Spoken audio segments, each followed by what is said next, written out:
প্রথম দুই ম্যাচ জিতে ইতিমধ্যেই সিরিজ নিজেদের করে নিয়েছে বাংলাদেশ। আজ বৃহস্পতিবার সন্ধে ৬টায় মিরপুর শেরেবাংলা জাতীয় ক্রিকেট স্টেডিয়ামে তৃতীয় ও শেষ টি-20তে মুখোমুখি হচ্ছে বাংলাদেশ ও পাকিস্তান।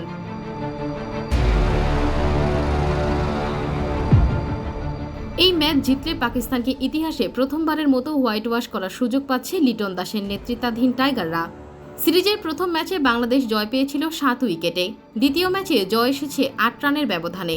আজকের ম্যাচে জিতলেই 3 ম্যাচের সিরিজে 3-0 ব্যবধানে জয়ের স্বাদ পাবে টাইগার বাহিনী।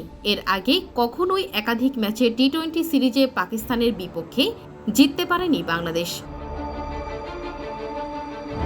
সর্বশেষ 2015 সালে একমাত্র টি-20তে জয় পেয়েছিল টাইগাররা, তাই আজ জয় পেলে গড়া হবে নতুন ইতিহাস। এদিকে মিরপুরের উইকেট নিয়ে চলছে নানা আলোচনা সমালোচনা। সিরিজের ম্যাচগুলোতে রান তুলতে কষ্ট হয়েছে দুই দলের ব্যাটারদেরই। পাকিস্তানি খেলোয়াড় ও কোচরা উইকেট নিয়ে অসন্তোষ প্রকাশ করেছেন।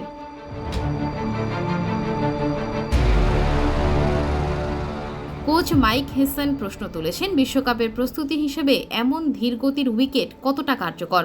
তবে সাবেক তারকা ক্রিকেটার শোয়েব আখতার, রমিজ রাজা ও বাসিত আলী মিরপুরের উইকেটের পক্ষে কথা বলেছেন।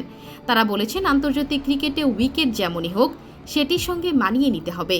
টাইগারদের লক্ষ্য এখন পরিষ্কার, ইতিহাস গড়া হোয়াইট ওয়াশ। অন্যদিকে পাকিস্তান মরিয়া, অন্তত শেষ ম্যাচ জিতে সম্মান রক্ষা করতে। সব মিলিয়ে আজ সন্ধ্যায় মিরপুরে আরও একটি উত্তেজনাপূর্ণ ম্যাচ দেখার অপেক্ষায় ক্রিকেট ভক্তরা।